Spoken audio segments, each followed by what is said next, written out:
यशोदानन्दन व्रजजन रञ्जन यशोदानन्दन व्रजजन रञ्जन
श्री राधा गोविंद भगवान की जय, श्री प्रभुपाद की जय, उपस्थित गौर भक्त वृंद की जय, गौर प्रेमानंदे हरि हरि बोल।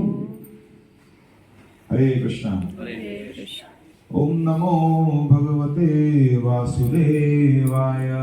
ओम नमो भगवते वासुदेवाय। ओम नमो भगवते वासुदेवाय। ओम नमो भगवते वासुदेवाय। ओम नमो भगवते वासुदेवाय। ओम नमो भगवते वासुदेवाय। ओम ज्ञानतिमिरान्धस्य ज्ञानाञ्जनशलाकया चक्षुरुन्मिलितं येन तस्मै श्रीगुरुवे नमः। रूप गोस्वामी का प्रणाम साथ में पढ़ेंगे। सबको याद है ना? श्री चैतन्य मनोभीष्टम। कितने लोगों को नहीं याद है? मेरे पीछे रिपीट कीजिए। श्री चैतन्य मनोभीष्टं श्रीचैतन्यमनोभीष्टं स्थापितं येन भूतले स्वयं रूपः कदा मह्यं स्वयं रूप कदा मह्यं ददाति स्वपदान्तिकं नमो विष्णुपादाय कृष्णपृष्ठाय भूतले श्रीमते भक्तिवेदान्त स्वामिनिति नामिने नमस्ते सारस्वते देवे गौरवाणी प्रचारिणे निर्विशेष शून्यवादी पाश्चात्यदेशकारिणे हे कृष्णा करुणा सिंधु दीनबंधु जगत्पते गोपेश गोपिका कांत राधा कांत नमोस्तुते तप्त कांचन गौरांगी राधे वृंदावनेश्वरी वृषभानुसुते देवी प्रणमामि हरिप्रिये जय श्री कृष्ण चैतन्य प्रभु नित्यानंद श्री अद्वैत गदाधर श्रीवासादि गौर भक्तवृंद हरे कृष्णा कृष्णा कृष्णा हरे हरे हरे राम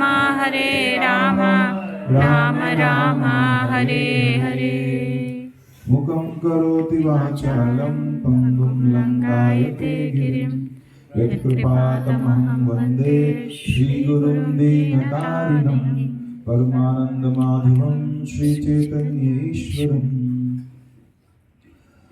जयतां सुरतो पङ्गोर्मम मन्दमते गति मत्सर्वस्य पादाम्बुजौ राधा मदनमोहनो दिव्यात्रिलावण्या कल्पद्रुमः श्रीमद्रत्नाकर सिंहासनस्थो श्रीमद्राधा श्रीलगोविन्ददेवो पृष्ठायै सेव्यमानं स्मरामि श्रीमान् रासरसारम्भी वंशीवटतटस्थिता कर्षणवेणुर्स्वनिर्गोपीर्गोपीनाथाश्रयस्तु नः।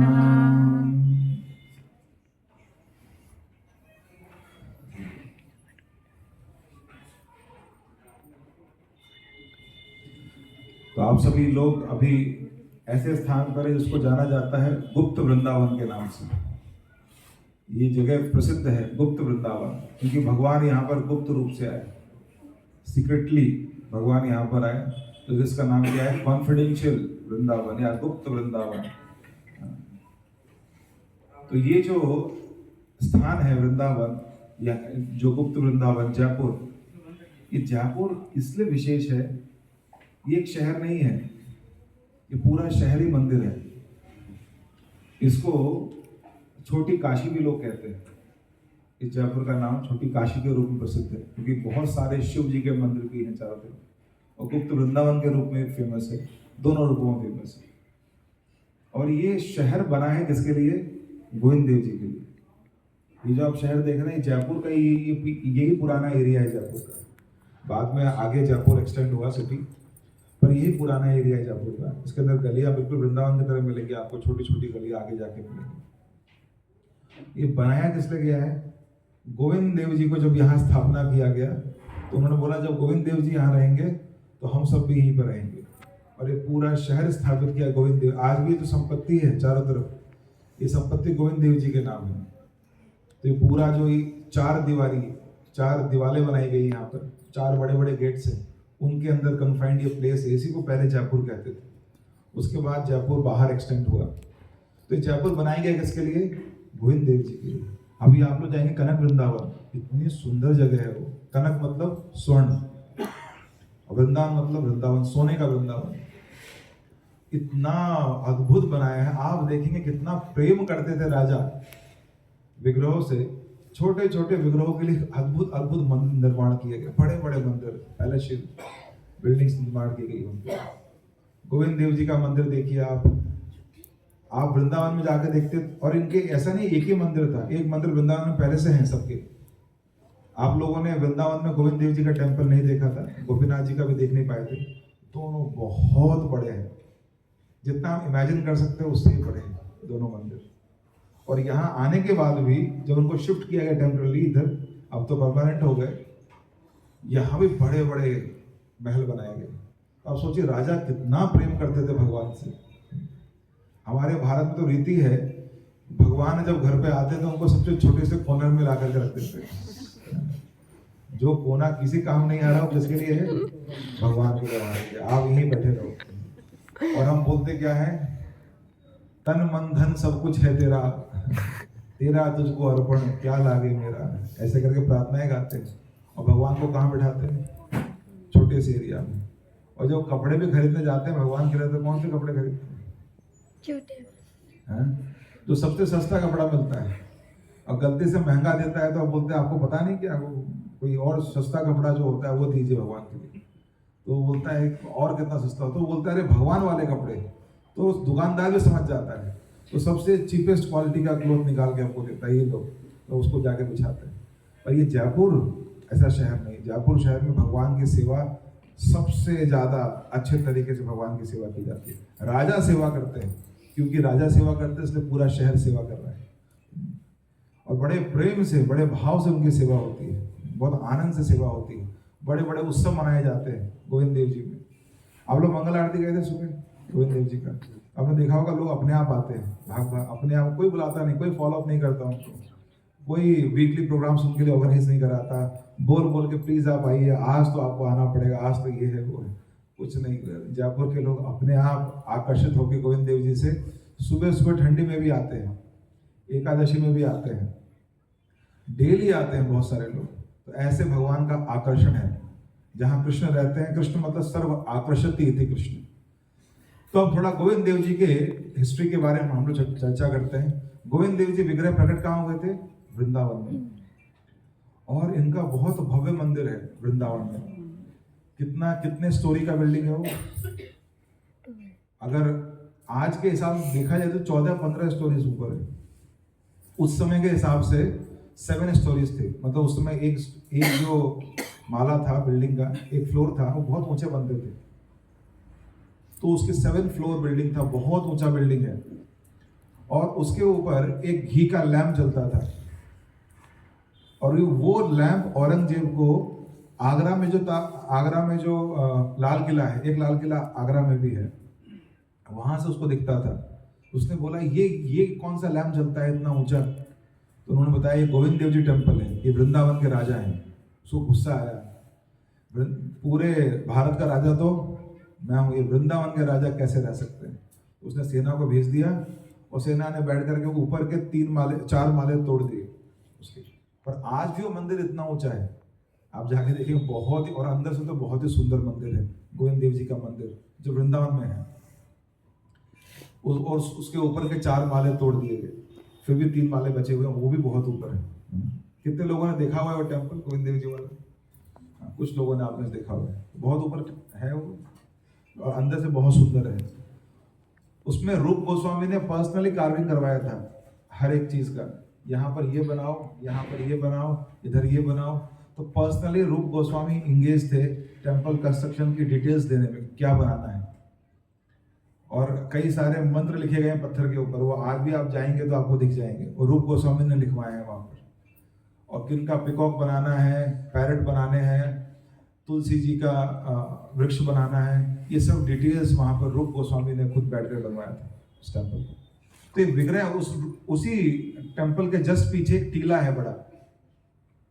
जब रूप गोस्वामी को भगवान ने आदेश दिया वृंदावन जाने का, अब आप वृंदावन जाइए और जाकर के क्या कीजिए, लीला स्थलियों की खोज कीजिए, past time places of Lord, उसको आप रिवील कीजिए, उसको मैनिफेस्ट कीजिए। तो वो वहां गए और वहां जा करके रह रहे थे। एक दिन भजन करते करते एक बालक उनके स्वप्न में आया, और बालक उनको लेके गया एक स्थान पर। ये देखो, ये एक स्थान है। वो स्थान क्या था, एक टीला था, एक छोटा सा हिल था। तो वहां पर गए, और जब वहां गए और जाकर के देखा तो एक गाय डेली जाती थी, और डेली जाकर के अपना सारा दूध उसी टीले के ऊपर दे करके आती थी। और रूप गोस्वामी भी उसको देखते थे, उनको समझ में नहीं आया कि कैसे हुआ। और वो चाहते थे कि मैं भगवान के विग्रह की पूजा करूं, उनके हृदय में भाव था भगवान के विग्रह की मैं पूजा करूं, डिटीज की मैं वर्शिप करूं।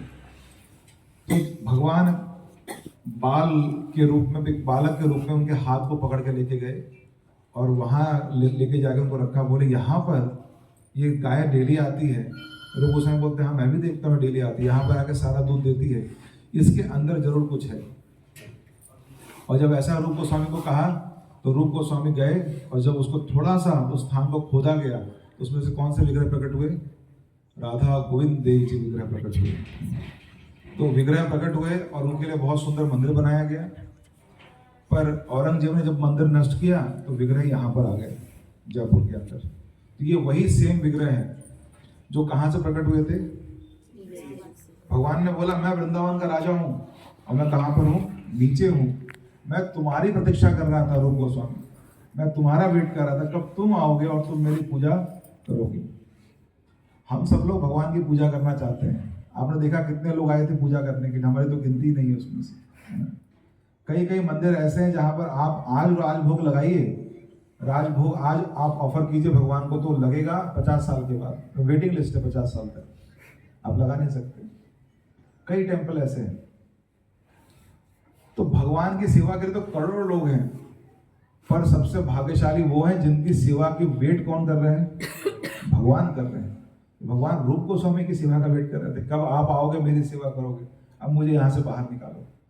तो उन्होंने उनको बाहर निकाला। और ये गोविंद देव जी जो पहले वृंदावन के राजा थे और अब कहाँ के राजा हैं? जयपुर के। एक बार दोनों हाथ ऊपर करके हम हरे कृष्ण महामंत्र पढ़ेंगे। हरे कृष्णा कृष्णा कृष्णा हरे हरे, हरे राम राम राम हरे हरे। तो अभी जब भी यहाँ पर आकर के विराजमान हुए, इनके साथ कई और विग्रह भी आए, पर ये यहाँ पर आकर विराजमान हुए। राजा सवाई मानसिंह जी ने इनको अपने महल के सामने स्थान दिया। जस्ट पीछे देखा होगा आपने, एक महल था सामने, गोविंद देव जी के जस्ट सामने। अभी आप जाइएगा कभी, आज शाम को कभी, तो देखिएगा जहाँ गोविंद देव जी फेस कर रहे हैं ना, वो फेस की तरफ क्या है? सिटी पैलेस, उनका किला है राजा का। और वहाँ एक बालकनी लगी हुई है जहाँ से राजा डेली देखते थे गोविंद देव जी को। गोविंद देव जी का दर्शन डेली करते थे। कभी बीमार होते थे, नीचे नहीं आ पाते थे, तो वहां से आके प्रणाम करके दर्शन करके जाते थे। और डेली राजा का रूटीन था सुबह आकर के भगवान को प्रणाम करना। इनके सामने पढ़ते थे कि भगवान मैं तो सर्वेंट हूं आपका, आपके बिहाफ पर मैं आज ये काम करने वाला हूं। आप राजा हैं जयपुर के, मैं कौन हूं? सर्वेंट हूं। आपके बिहाफ पर मैं ये काम करूंगा, ये लिस्ट है आज की, देख लीजिए। भगवान आशीर्वाद देते थे, काम करते थे और शाम को दोबारा आकर के रिपोर्ट देते थे, भगवान इसमें से ये काम मैंने कर लिए और बाकी सब काम मैं इतना इंटेलिजेंट नहीं हूं कि मैं सारे काम नहीं कर पाया, तो आप मुझे क्षमा कीजिएगा। क्षमा मांगते थे। तो खुद को हमेशा किस भाव में रखते थे? सर्वेंट के रूप में, मालिक के रूप में नहीं, सेवक के रूप में रखते थे अपने आप को। तो ये ऐसा कल्चर यहाँ बढ़ा, इसलिए तो लोग इतना प्रेम करते हैं गोविंद देव जी को। यहाँ पर बहुत बहुत प्रेम है गोविंद देव जी के प्रति। यहाँ कई लोग हैं जो पिछले 50 सालों से दिन में 8 आरतियाँ होती हैं, एक भी आरती मिस नहीं की उन लोगों ने पिछले 50 सालों से। कई ऐसे लोग हैं यहाँ पर, वो कहीं बाहर नहीं जाते, गोविंद देव जी के लिए हमेशा यहीं रहते हैं। बोलते जो फंक्शन करने हैं, फैमिली फंक्शन जयपुर में करो, हम बाहर नहीं आ सकते। और जयपुर में करके तुरंत टचन को वापस आते हैं और दोबारा आकर के दर्शन करके जाते हैं। कुछ दुकानदार हैं जो दुकान अपनी बंद कर देते हैं जब गोविंद देव जी की अलग अलग आरतियाँ होती हैं, और दर्शन करके 5 मिनट भाग करके दोबारा आ जाते हैं। तो यहाँ बहुत रश करते हुए लोग दिखेंगे आपको, तेजी से आते हुए, दर्शन करके जाते हुए, ऐसा स्थान। गोविंद देव जी में वो विग्रह हैं। आपने एक और विग्रह देखे होंगे छोटे से, किसी ने ध्यान दिया था? नहीं दिया तो आप दीजिएगा। गोविंद देव जी के जस्ट नीचे, आप लोग गोविंद देव जी के पास गए थे, आगे लाइन में लग करके बैरियर के पीछे थे। तो आप लोग गोविंद देव जी के ना इस तरफ, जैसे मान लीजिए आप लोग, जैसे गोविंद देव जी इस तरफ फेस कर रहे हैं, तो गोविंद देव जी के राइट हैंड साइड में एक क्यू लगती है, उसमें खड़े हो जाएंगे तो आपको अंदर तक आने देंगे लोग, सबके लिए अलाउड है। तो उस क्यू में आप खड़े रह सकते हैं, सॉक्स निकालने पड़ेंगे बस। तो उसमें रह के खड़े रह करके थोड़ी देर में 5-10 मिनट में आपका दर्शन का नंबर आ जाएगा। तो आप जाके देखिएगा, दूर से भी देख सकते हैं, एक गौर गोविंद विग्रह है। देखे आप लोगों ने गौर गोविंद विग्रह? छोटे से हैं, हाँ छोटे से विग्रह है, गोविंद देव जी का राइट साइड में है, थोड़ा सा आगे है। ये विग्रह स्पेशल है। गोविंद देव जी तो स्पेशल है, वो तो राजा है यहाँ के। उनके अलावा ये विग्रह भी स्पेशल है। ये डीटी, ये डीटी पता है किसने दिए थे? ये डीटी स्वयं चैतन्य महाप्रभु ने मैनिफेस्ट किए। और किसको दिए थे डीटी? चैतन्य महाप्रभु के 2 पर्सनल सर्वेंट्स थे। नाम याद है किन्हीं को? काशीश्वर मिश्र और काशीश्वर पंडित और एक गोविंद, ये 2 पर्सनल सेवक थे। एक्चुअली ये दोनों शिष्य थे ईश्वरपुरी के। ईश्वरपुरी चैतन्य महाप्रभु के गुरु हैं। तो जब ये दोनों उनकी सेवा कर रहे थे ईश्वरपुरी की, और ईश्वरपुरी लास्ट समय में थे, तो ईश्वरपुरी ने इच्छा प्रकट किया कि आप लोग ना अब मेरी सेवा छोड़ के कहाँ जाइए, चैतन्य महाप्रभु की सेवा कीजिए आप दोनों जाकर, क्योंकि मेरा तो समय अब आ रहा है, मेरे जाने के बाद आप उनकी सेवा करना। तो दोनों चैतन्य महाप्रभु के पास गए। चैतन्य महाप्रभु तो सेवा स्वीकार, बोले आप तो मेरे गुरु भाई हो, मैं आपसे सेवा कैसे लूंगा? तो हाथ जोड़ के मना कर दिए। पर फिर उन्होंने सार्वभौम भट्टाचार्य से पूछा। सार्वभौम भट्टाचार्य बोले देखिए, गुरु का आदेश सर्वोपरि है, आपको सेवा स्वीकार करना पड़ेगा। तो चैतन्य महाप्रभु ने उन दोनों से सेवा स्वीकार किया। फिर काशीश्वर जो पंडित हैं, इनको चैतन्य महाप्रभु ने बोला कि आप वृंदावन जाइए, रूप गोस्वामी ने एक विग्रह प्रकट किया वहां पर, राधा गोविंद विग्रह, वो मेरे प्राण हैं, आप जाकर के उन विग्रह की सेवा कीजिए। वहां पर जाकर के राधा गोविंद की सेवा जो चल रही है वृंदावन में, उस समय विग्रह कहाँ थे? वृंदावन। तो वृंदावन जो सेवा चल रही है उसमें जाके आप असिस्ट कीजिए, उनको हेल्प कीजिए। तो काशीश्वर पंडित, हाँ, अब महाप्रभु का आदेश था तो हाँ तो बोलना था, पर उनका मन नहीं था। वो चैतन्य महाप्रभु से दूर नहीं होना चाहते थे, पर बोल भी नहीं पा रहे थे, मना भी नहीं कर पाते थे। कई बार होता है ऐसी चीजें, हम मना भी नहीं कर पाते और करना ही पड़ता है ना, कई बार ऐसा होता है। तो अब चैतन्य महाप्रभु ने उनको भेज दिया काशीश्वर पंडित को। वो जाने लगे, तब महाप्रभु उनके मन का भाव समझ गए कि इनके मन में मेरे दर्शन की अभिलाषा है। तो उन्होंने उनको बुलाया। मैं जानता हूं आप दुखी क्यों हो, क्योंकि आप मेरे दर्शन से दूर रहोगे, इसलिए आप दुखी हो शायद। तो इसलिए मैं क्या करूंगा, आपको अपने विग्रह में आपको दूंगा। तो उन्होंने अपने हृदय से प्रकट करके एक विग्रह दिए। ये विग्रह कौन थे? गौर गोविंद। ये है तो कृष्ण, पर एक किस रूप में कृष्ण है? गौरांग महाप्रभु के रूप में कृष्ण है। और इसलिए इनका नाम क्या है? गौर और गोविंद, दोनों नाम है, गौर गोविंद नाम है। तो ये वहां से प्रकट हुए विग्रह, गौर गोविंद। और उसके बाद चैतन्य महाप्रभु, उन्होंने बोला महाप्रभु विग्रह है, बोला ये विग्रह नहीं रहेंगे, जब आप इनको खाना खिलाओगे, ये पर्सनली आपके सामने मैनिफेस्ट होके खाना खाएंगे हाथों से। तब काशीश्वर पंडित खुश हुए कि हाँ अब ठीक है, और मेरे रूप में खाना खाएंगे, कृष्ण के रूप में नहीं, महाप्रभु के रूप में खाना खाएंगे। तो तब काशीश्वर पंडित बहुत संतुष्ट हुए कि हाँ मेरी, क्योंकि उनका काम क्या था काशीश्वर पंडित का? महाप्रभु को खाना खिलाना, प्रसाद खिलाना, और दूसरा उनकी रक्षा करना। जब वो डांस करते थे, कहीं जाते थे, तो पब्लिक उनके ऊपर ना आ जाए, रक्षा करना, थोड़े स्ट्रॉन्ग थे। तो आप इनको खाना खिलाओगे तो ये क्या करेंगे?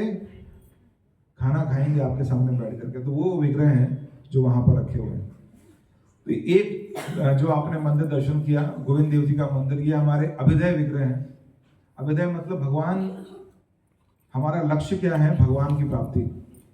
हम सभी इस संसार में बहुत चीजों से आकर्षित हैं, पर इन सब आकर्षण करने वाली चीजों का स्रोत क्या है? उनका सोर्स क्या है? श्री कृष्ण। हम जब इनसे आकर्षित हैं तो इसका अर्थ क्या है? हम भगवान से ही आकर्षित हैं। तो इसीलिए हमारे जीवन का लक्ष्य क्या है? परम भगवान। और उन तक पहुंचाने वाला जो प्रोसेस है, जो हमको भगवान तक पहुंचाएगा, वो क्या है? हरि नाम, भगवान के नामों का जप, कथा का श्रवण, ये सब क्या है? प्रोसेस है जो हमको भगवान तक पहुंचाएगा। बिना इस प्रोसेस के कोई भगवान तक नहीं पहुंच सकता। तो ये प्रोसेस को स्ट्रॉन्ग करने के लिए, बल देने के लिए कौन से विग्रह है? गोविंद देव जी विग्रह। इनके सामने जाके आप नतमस्तक होकर प्रार्थना कीजिए कि हमको हमारे हरिनाम करने में, श्रवण करने में और शास्त्र अध्ययन करने में रुचि आए। तो ये प्रार्थना यहाँ पर आगे करना चाहिए। मदन मोहन कौन से विग्रह थे? संबंध विग्रह, संबंध डीटी, रिलेशनशिप स्टेब्लिश करना है तो मदन मोहन। और अगर प्रोसेस, अभिनय प्रोसेस में अगर स्ट्रांग होना है तो क्या है प्रोसेस, गोविंद देव जी का आश्रय लेना है। और अगर अपना लक्ष्य फिक्स करना है कि मेरा लक्ष्य क्या है, कृष्ण प्रेम मेरे जीवन का लक्ष्य है, तो गोपीनाथ जी। तो इसके बाद हम आते हैं, आप लोगों ने गोपीनाथ जी के दर्शन किए होंगे, कैसे लगे दर्शन आप लोगों को गोपीनाथ जी के? बहुत सुंदर दर्शन है गोपीनाथ जी का, सेवा बहुत अच्छे तरीके से होती है। गोपीनाथ जी के साथ में, हाँ मैं बताऊंगा, उनकी स्टोरी है, बहुत अच्छी स्टोरी है। तो गोपीनाथ जी के विग्रह कैसे प्रकट हुए? ये मधु पंडित नाम से एक गोस्वामी थे वृंदावन में, जो बहुत बड़े स्कॉलर थे और गदाधर पंडित के शिष्य थे। गदाधर पंडित जानते हैं ना आप लोग, जय श्री कृष्णा चैतन्य प्रभु नित्यानंद श्री अद्वैत गदाधर। ये गदाधर कौन है? राधा रानी के कॉम्प्लेक्शन के, जो उनका कॉम्प्लेक्शन था राधा रानी का, उसके क्या है अवतार है गदाधर पंडित। राधा रानी के इनकारनेशन है चैतन्य महाप्रभु के पास टाइम्स में। इसीलिए गौर गदाधर विग्रह हर जगह इंस्टॉल होते हैं। आप देखिए पहले ना गौर गदाधर विग्रह की स्थापना होती थी, राधा कृष्ण की स्थापना या फिर गौर गदाधर। वो तो चैतन्य महाप्रभु जब भक्ति सिद्धांत महाराज और प्रभुपाद जी आए तो उन्होंने गौर निताय विग्रह की स्थापना शुरू की। उसके पहले गौर गदाधर विग्रह हर जगह होते थे, राधा कृष्ण की जगह गौर गदाधर। तो उनके शिष्य कौन हुए? मधु पंडित। और मधु पंडित बहुत बड़े स्कॉलर थे, और स्कॉलरशिप के साथ, नॉलेज के साथ एक चीज फ्री आती है। क्या है फ्री आता है? ईगो।